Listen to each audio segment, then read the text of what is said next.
1 meal a day tayo ngayon.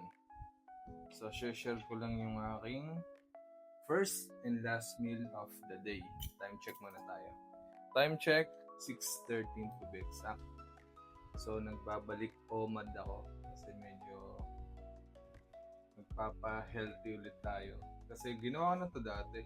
Itong pag 1 meal a day, pagda-diet, pag-fasting last year.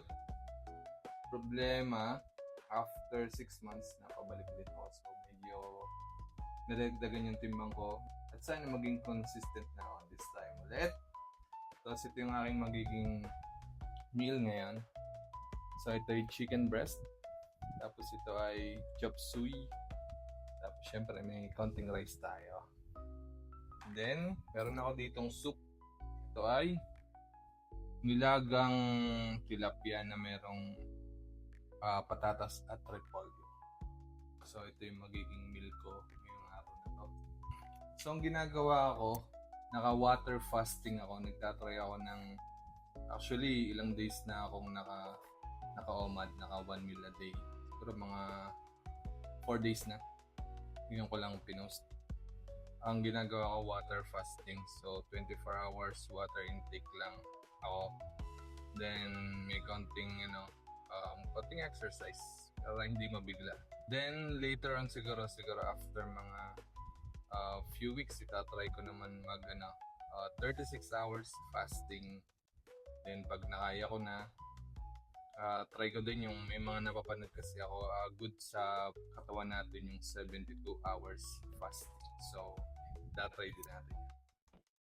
Alright, bago tayo kumain guys, pray muna tayo. Magpasalamat tayo sa food na kinakain natin. So, thank you Lord sa pagkain ito maging kalakas. Ito ng katawan ko. In Jesus' mighty name, I pray. Amen. Alright, umpisa ko na to. Yung soup, nilagang tilapia.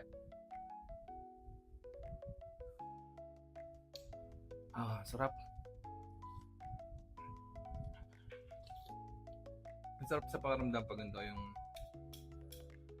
nagwa 1 meal a day ka lang. Kapag nasanay ka na, hindi mo nararamdaman masyado na yung gutom. Lalo na yung, hindi ko pa natatry yung ang sinasabi nila na 72 hours fasting. Yun daw yung maganda talaga sa katawan. At least once a month, dapat the 72 hours fasting daw. Sarap nito. So, may iwas-iwas na ako ngayon sa bawas-bawas sa mga prito ulit. More on mga gulay, isda, tapos chicken breast. Ito nga. Ito. Sarap. Sarap nitong pagkain ko. Kung meron kayong mga tip dyan sa pag-fasting, lagay nyo lang dyan sa comment section. Tara, kain tayo. Kain mo na all. Let's go.